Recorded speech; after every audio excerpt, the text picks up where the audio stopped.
Oh, that's the biggest fan cheer I've had in a long time. That's a lot of cheer I've heard. I appreciate it. Well, it's good to see you. It's good to see you smiling. We know you missed some time on the field the last few weeks. You just underwent surgery. You said you got your second bionic arm. Give us and the Patriots fans an update on how you're feeling and how the recovery is going. The recovery is going great. I'm ahead of schedule, but unfortunately it's a 6-month injury. So being ahead of schedule doesn't mean, anything too likely for this season. But things are going well. Started running this week. There's a lot of arm swing in that, and that was very, very positive.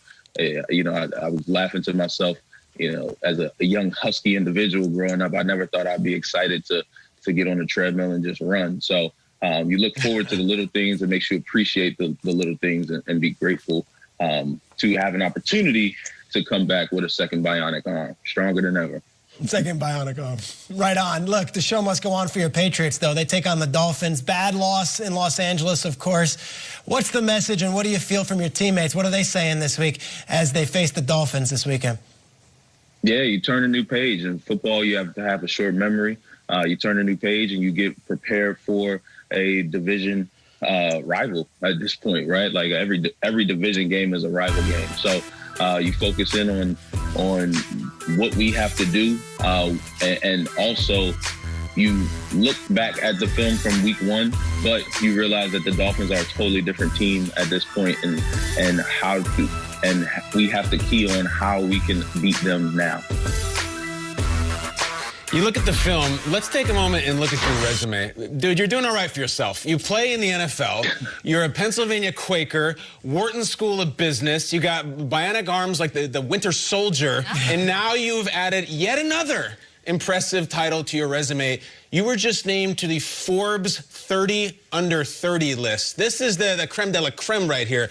Tell us what this means to you, dude, because it's a real honor. Yeah. It's like you said, it's a huge honor. I'm very humbled to be on that list, especially when you look at the people who are on that list, right? It makes you think, wow, we're accomplishing something pretty special. But I understand that it's literally, I'm the guy that ends up looking good because I have an amazing wife around me, amazing son, a brother, family who's pushed me my entire life and given me a bunch of opportunities, but then also the team that I've had now that helped me accomplish goals and accomplish these crazy visions that are in my mind. They're outstanding. And so for me and for us, this is just a recognition of their hard work and dedication. I'm just the guy that has, smile and wave, don't mess up. So I appreciate it, though. It's really good perspective. Cope, what's up? Welcome back to the show. I want to talk about a December to Remember. You're teaming up with 20 players from around the league, giving them the opportunity, or giving people rather the opportunity to give some gifts this holiday season when otherwise they may have not been able to do so. How did this start and how does it work? Yeah. So a couple years ago, we started doing a December to Remember in stores, and we would basically took some kids, some foster kids, and then some severely underprivileged, underserved high school kids, brought them to a store when I was with the Jets, brought some other players, treated them to a pizza party. They all thought that they were there for community service, but then we gave them $200 shopping sprees and had a great time with them. Being a competitor, being an athlete, the next year I tried to figure out what can I do to level up. And so also being a person who's been on a roller coaster ride of an NFL career, I'm on my 5th NFL team now. I have a lot of friends, a lot of former teammates around the league. So I reached out to some of them and asked them if they'd be willing to replicate what we're doing in their respective cities. So last year we were able to touch over 320 kids with this shopping spree and treat them to a pizza party as well. But this year, obviously, we had to get extremely creative, keep it virtual. But so what we decided to do was use it as an opportunity to grow. And we ended up working with 20 players, as you mentioned, all willing and able and wanting to try to make an impact, even though, we're not allowed to physically go and meet any of these people. We were able to give away over $160,000. We gave $800 shopping sprees to families. And we've been doing that. I'm actually working with Kyle Van Noy this Thursday, right? Dolphin player, right? So the biggest message that we're trying to get across to people is that, we can compete on Sundays, on Mondays, on Thursdays, sometimes Tuesdays this year with them COVID games. But ultimately, the bigger goal is to have an impact and give back in our communities. And I'm really proud of all of us who've been involved. Proud of the NFL for backing us, Amazon, Zebra, for helping us pull this off, because this was another crazy idea that I had, 2.5 weeks ago. And to see where it's come is pretty special. And the last thing I'll say is that there's a lot of people who we've had the opportunity to impact. And I think even in a virtual space where you think you lose the connection and you think you lose the opportunity to get to know people, as opposed to the physical going through the shopping outlet with them, we were able to find out more of their stories this year because we were able to sit down and connect with them. And so we were able to talk to domestic abuse survivors who literally ran away from abusive homes with their children in the night. And we were able to provide this for them, or some single mothers, or people just trying to get their life on track. And so I think this was a powerful opportunity for all of us. And I'm extremely grateful that my brothers around the league trusted in our foundation Beyond the Basics to help make it happen. And on top of that, we're living in a virtual world, not just these meetings that we're having.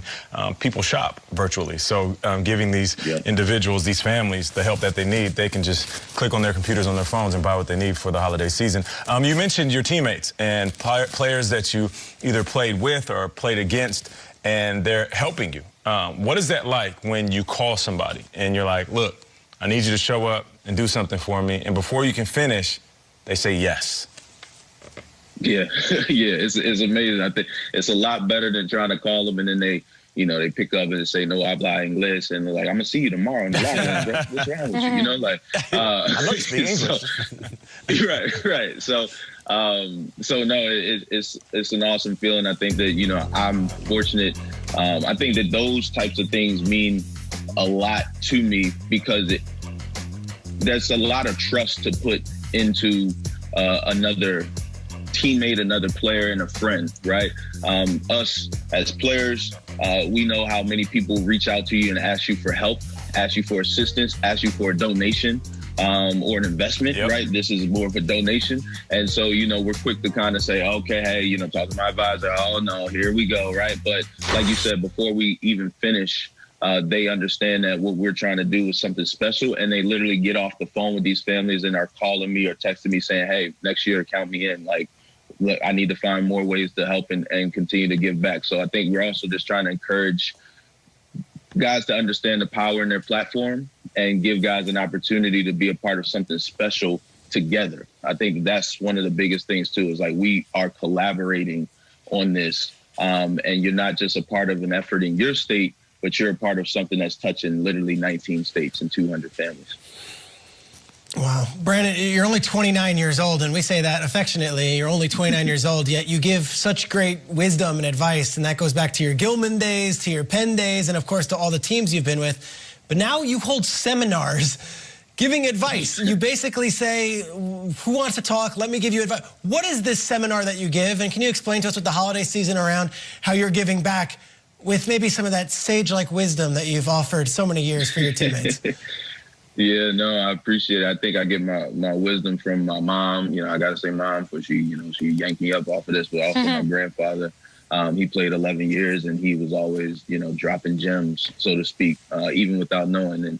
And for me, so we try to do seminars just to help educate and teach people and give people access to information on anything that I feel like is something that we should know, right? And we should know, but unfortunately, our schools aren't necessarily teaching these things, right? These are constants of life. And so, I'm fortunate to also announce right here this spring, I'll be bringing my class, my University of Pennsylvania class, Life 101, to the public. It'll be an e-course online. So be on the lookout for that. Follow me at bcope51 for announcements on that. But in terms of holiday budgeting, holiday shopping, right now, I think this is the best time to keep in mind that, one, people understand if you're not able to afford a typical holiday gift list, right? But two, most importantly, what I would tell people is to keep in mind the real reason for the season. And that should be something I think we all are getting an opportunity to really understand what Thanksgiving is all about, what Christmas is all about, what Hanukkah is all about, what Kwanzaa is all about, what the New Year's celebration should be. And it really should be a time to reflect on the reason for the season, but also yourself and your family, and show gratitude. So don't be so caught up in trying to keep up with what you did last year. It's not about that. It's really about trying to spend time with your loved ones and really give them a gift of saying, I love you, as opposed to trying to give them some monetary gift.